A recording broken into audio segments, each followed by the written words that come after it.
নমস্কাৰ, আমি কণ্ডিশ্যনেল সেন্টেন্সৰ বিষয়ে আলোচনা কৰি আছো। আমি ইতিমধ্যে পাইছো কণ্ডিশ্যনেল সেন্টেন্স তিনি প্ৰকাৰৰ, 3 kinds of conditional sentence, মানে probable condition, improbable condition আৰু impossible condition। আজি impossible conditionৰ বিষয়ে আলোচনা কৰিম। impossible conditionক অসমীয়াত অসম্ভৱ চৰ্ত বুলি কোৱা হয়। এতিয়া impossible condition কাক বোলে? যিবোৰ সেন্টেন্সৰ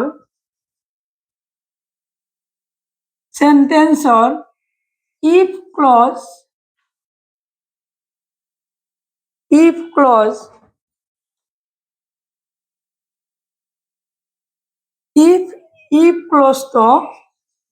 clause to past perfect tensor হয়, past perfect tensor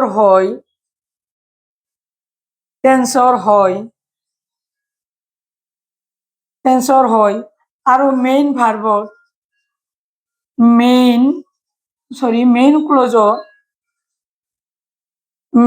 ক্লজত would বা should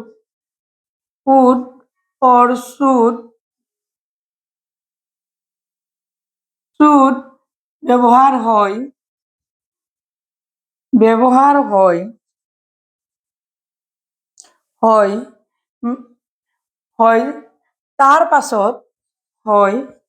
তাৰ পিছত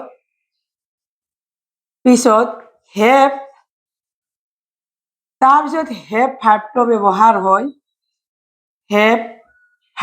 ব্যৱহাৰ হয়, ভাৰ্বটো ইউজ বা ব্যৱহাৰ হয় আৰু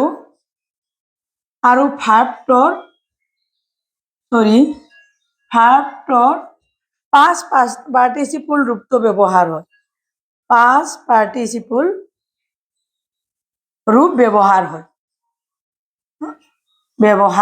হয়। মানে if ক্লজৰ বাক্যটো past perfect টেন্সৰ হয়,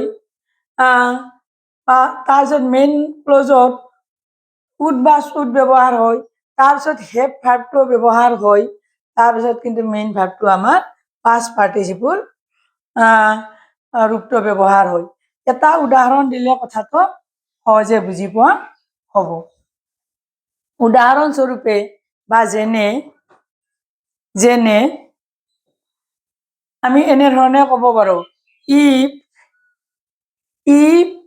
he had gone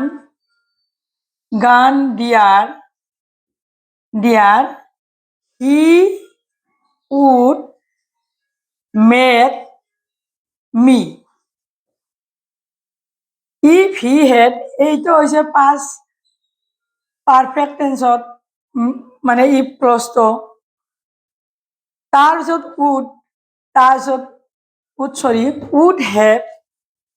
would have met me, তাৰপিছত woodৰ পাছত have ভাৰ্ব, তাৰপিছত met past participle ৰূপ ব্যৱহাৰ হয়। আন এটা উদাহৰণ দি মই কথাটো সহজে বুজাব বিচাৰিছো। if Rima had passed the examination,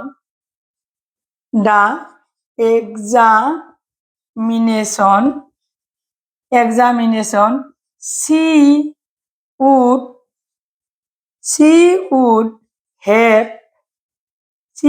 would have got the job.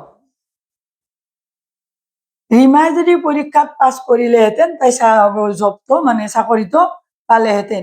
ইয়াতে এইটো পাষ্ট পাৰফেক্ট টেন্সৰ বাক্য if ক্লজটো, তাৰপিছত মেইন ভাৰ্বত would ব্যৱহাৰ হৈছে, would বা should হয়, যেহেতু এইটো আমাৰ থাৰ্ড পাৰ্চন সিঙ্গুলাৰ নাম্বাৰ, তাৰপিছত have ভাৰ্বটো ব্যৱহাৰ হয়, তাৰপিছত এইদৰে পাষ্ট পাৰফেক্ট টেন্সৰ পাষ্ট পাৰ্টিচিপল ৰূপটো ব্যৱহাৰ হয়।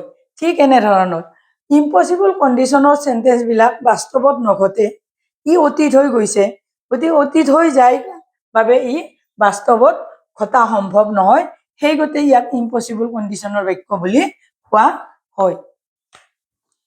মোৰ চেনেলটো সাবস্ক্ৰাইব কৰিব, ভিডিঅ'টো লাইক কৰিব, কমেন্টছৰ লগতে শ্বেয়াৰ কৰিবলৈও অনুৰোধ জনালো। আজি আমি আলোচনা কৰিলো কন্ডিশনাল সেন্টেন্সৰ ইম্পসিবল কন্ডিশন কাইন্ডছৰ বিষয়ে। ইম্পসিবল কন্ডিশনৰ যিবিলাক সেন্টেন্স সেইবিলাক ঘটা অসম্ভৱ, কাৰণ ই অতীত হৈ যায়, সেই গতে ইম্পসিবল কন্ডিশন। ইয়াত ইফ ভাৰ্বৰ ক্লজৰ ভাব মানে ভাব যিটো ভাৰ হয় সেইটো পাষ্ট পাৰফেক্ট টেন্সৰ হয়। তাৰপিছত মেইন ভাৰ্বত উড বা শুড সাবজেক্ট অনুসৰি ব্যৱহাৰ হয়। তাৰপিছত হেভ ভাৰ্বটো আহে আৰু হেভ ভাৰ্বৰ পাছত মেইন ভাৰ্বটো পাষ্ট পাৰ্টিচিপলৰ ৰূপ ব্যৱহাৰ হয়। আজিলৈ ইমানেই। নমস্কাৰ।